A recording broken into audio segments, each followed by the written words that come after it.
அதனால 100% விஜய் வரமாட்டாங்க. அடிச்சு சொல்ற விஜய் 100% வரமாட்டான். அவன் வந்து பணத்தை வந்து எங்க மோகன்லால் இருக்கிற அஜித் எல்லாமே இருக்கிறாங்க. அவங்க வந்து ஆட்சியில் உட்காந்தா அவங்க வந்து உதவி பண்ணல ஜனங்களுக்கு. அவன் வெளியிருந்தா உதவி பண்றான். இப்படிதான் இப்ப சூர்யா எடுத்துங்க எல்லாமே உதவி பண்ணுறான். அவன் அரசியல் உட்காந்து உதவி பண்றான் இல்லையே. இவையா அரசியல் வந்தாதான் உதவி பண்ண முடியுமா? இப்ப யாருக்கா பணம் இருக்குதுங்க, நான் வெளியே வச்சு நான் உதவி பண்ணுவேன். நான் அரசியல் உட்காந்தா உதவி பண்ணணும் ஒன்னா இல்ல, தலையெழுத்து இல்ல. இவன் பண்ணது அட்டோழியம் தான். அதாவது ஓட்டு செல்லாத ஓட்டு தான் கூட்டத்தை காட்டுறான். அதாவது 10 வயசு 15 வயசு உள்ள ஆளுங்கன்னா கூட்டத்தை காட்டுறான். இதுதான் தப்பு. இது விஜய் பண்ணு ஃபுல்லா தப்பு. அவன் பரம்பரை கட்சியில் இருக்கிறவனா? அவனுக்கு என்ன தெரியும்?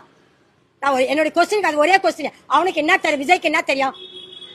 அவங்க ஆதி காலத்துல கட்சியில் இருக்கிறவனா? தாய் தகப்பன் கட்சி தான். இவங்க வந்து அதுல ஊர்னவங்க கேம்க்கு அதுல ஊர்ன வந்தவன்.